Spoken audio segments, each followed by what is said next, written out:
I made it back to the hotel in one piece and wrote down all of my notes from the past 2 days. I can see the semblance of an article coming together, but even if I get anything related to Rhea, I'm worried about who I'll be able to sell this to.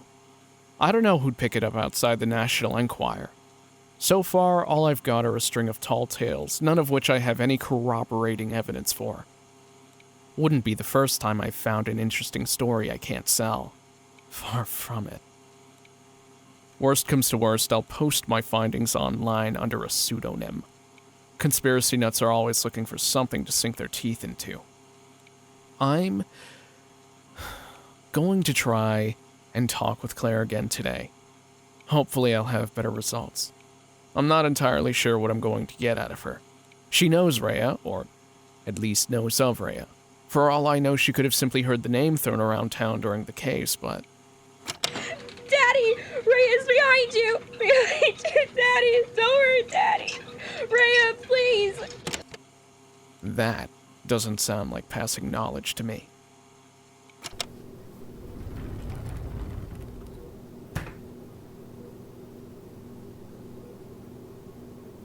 Okay, so that didn't go as planned. I've had to, sneak into the hospital to see Claire. Seems like I'm being blamed for sparking her panic attack, and I can see why, but I need to interview her. I need answers.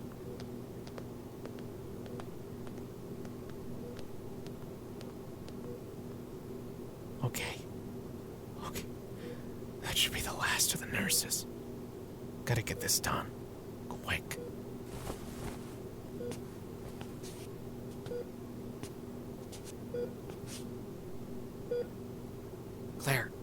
Claire, wake up. Who? Ethan Kavanaugh. I was here 2 days ago. We talked about an article I wrote. Article? What? Crap. I should have guessed you wouldn't exactly be lucid. What happened to your mouth? Your lips, your cheeks. They're all red. Like someone tore tape off of them. They're from the stroke. Doctor said I got it from the stroke. Stroke? What stroke?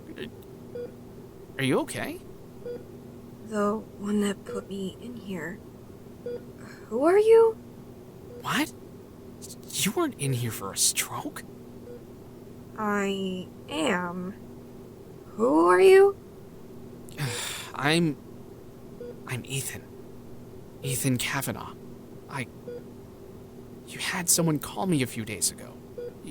You had something on a story of mine about a missing little girl 11 years ago.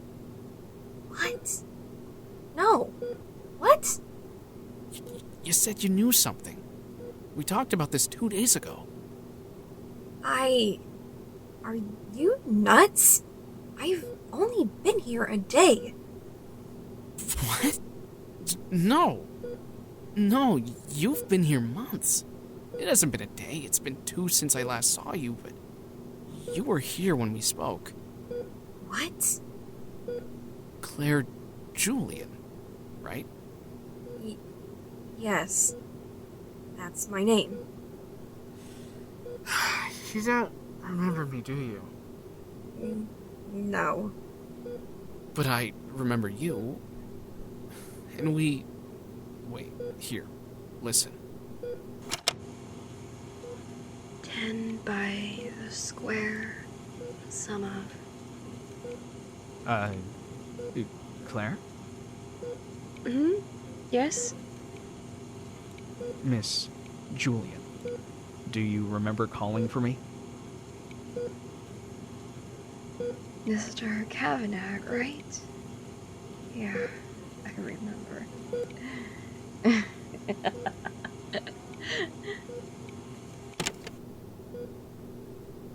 by the square sum of pi in accordance. That's your voice. That's you, 2 days ago, here. Do you remember any of that?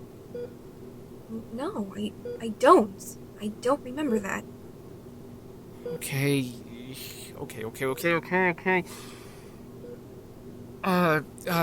Nightmares. You were telling me about nightmares you had as a kid. I honestly don't know where you were going with it, but does that ring any bells?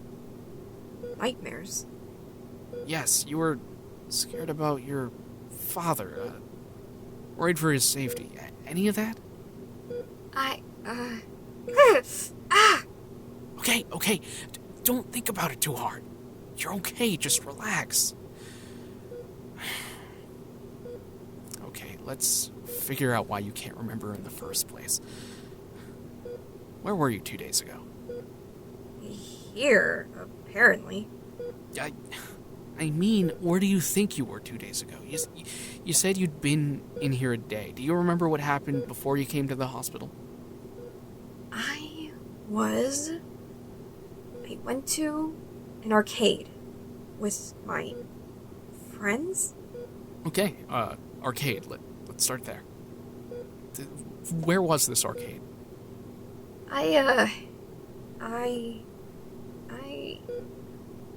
Okay, don't worry about the arcade. Friends. You said you had friends. Who? Elsa. She was there. Elsa... Harper. Elsa Harper. I've known her since grade school. Okay, Harper. You said friends. Plural, so...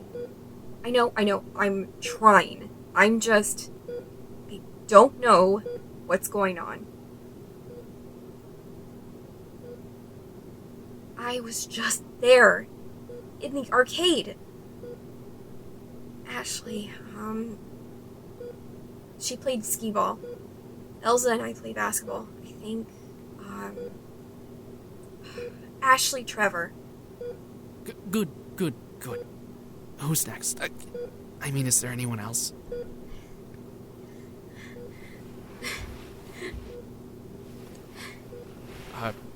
Claire?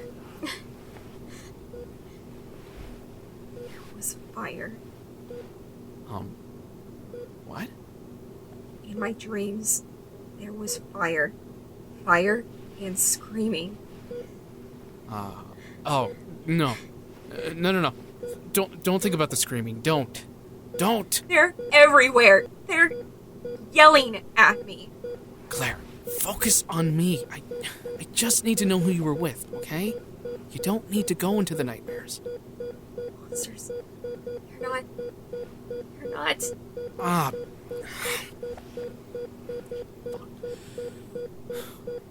They're not what, Claire? Daddy! Claire, stay with me, okay? Black Dahlia waits by the river, entombed in translucent binding, a new black death for the world, heralded by banshees and the tears of Rhea falling upon the gravestones of humanity, 10 by the square stone of pie in accordance with the knowledge bestowed to us by... Jesus Christ! Get the fuck off me! One sea became 7, and the stone of the surface crumbled to pieces across the salt. Our enemies fled behind frozen guards and encompassing peaks, and on that day, as swearing to vengeance upon the shapeless forms from beyond those hills, we are born to serve.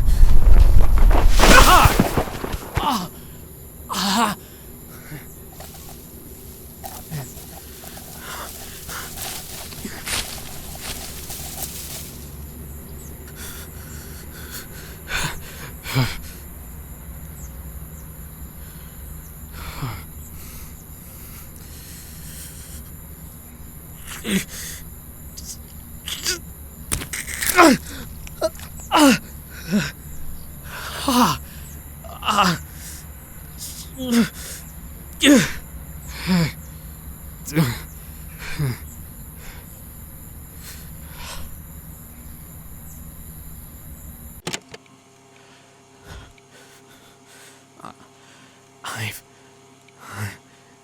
never been more scared before in my life. The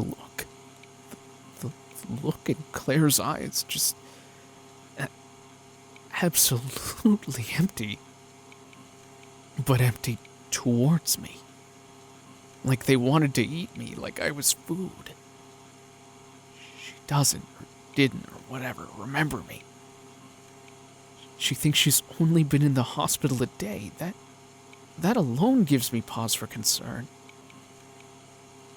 Whatever the hell that was back there,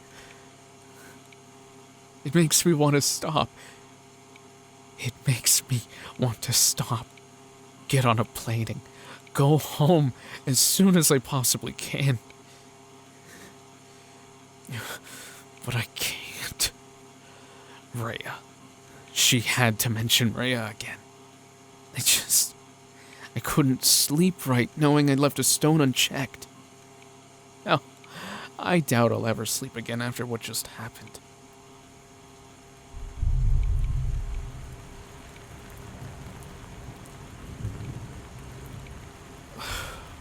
There's no way I can get back into the hospital. I'm surprised they haven't sent anyone to arrest me yet. Well, maybe they have and the police are just swamped from the chaos that came with the big disconnect. Or maybe they don't want to get Claire involved in anything. She had marks on her mouth. And I saw a few on her wrists. Someone had her in restraints between now and the last time I'd seen her. Now, why is anyone's guess, but I'm starting to get the impression that things at the hospital aren't exactly what they should be. I've already begun doing a cursory investigation into Elsa Harper and Ashley Trevor. Couldn't find anything on Elsa, but I did on Ashley. Get this. Apparently Ashley Trevor has been dead for 6 months, having died in the fire that burned down the church in Whitebook. She was roughly around the same age of Claire, at least as best as I could determine, so I have to assume this isn't some coincidence. I've been making calls since I got back, trying to get some indication of what happened. The grieving family weren't exactly forthcoming. I didn't expect them to be, and honestly, I'm glad that's a minefield I don't even have the chance to cross. Next was the church itself, which actually has a pretty nice homepage online. Always rare to see a religious organization keep up with modern times. I pulled a general number from them, rang their hub chapter in Charleston. I got a delightful minister who kept me tied to the phone for about an hour before I could really confirm what I already suspected. The clergy really had no idea what caused the fire, or what happened the night the cathedral burned down.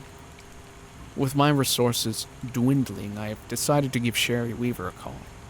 She's the only local who lived inside the town that I actually knew of, so maybe she'll have something to share.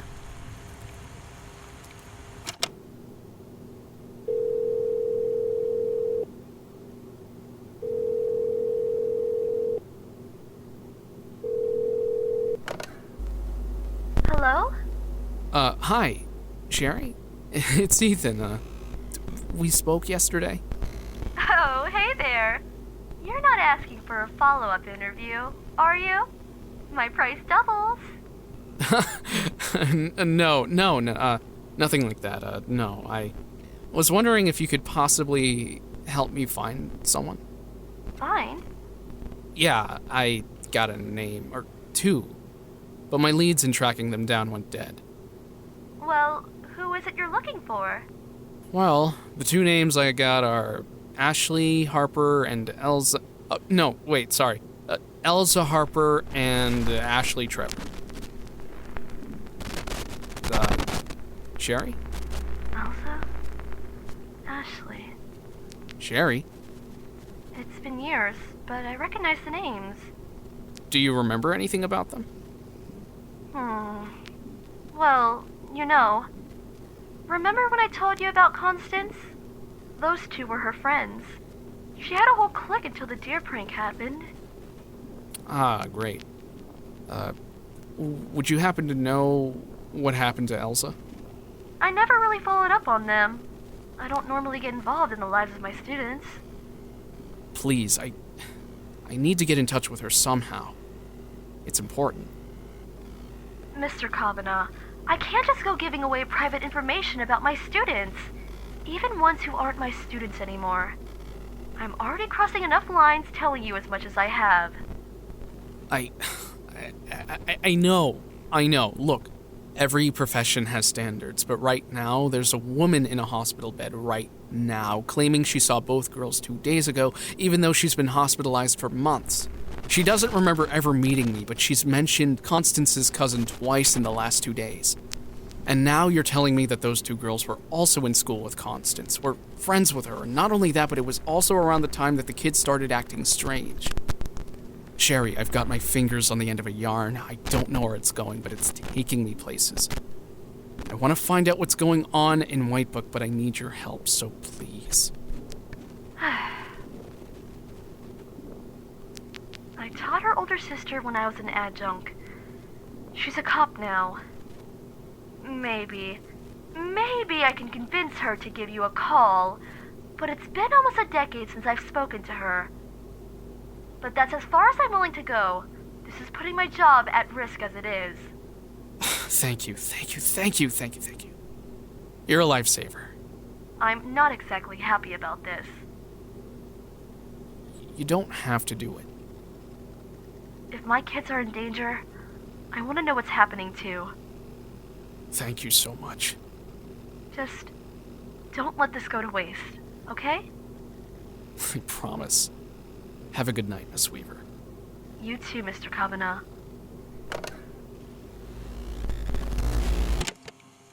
And now I've been waiting for 2 hours. I don't know if I'm going to get the call or not. I shouldn't even expect it tonight. I'm getting antsy. Hours are passing like days, minutes like millennia. I've been sitting here flipping through my email and the same 5 phone games since the call. I think I'm going crazy. I can't do anything. I'm just sitting here twiddling my thumbs while Claire's stuck in her hospital bed. If this call doesn't come, I don't know where to start. I'm at the mercy of the universe again. I guess things could be worse.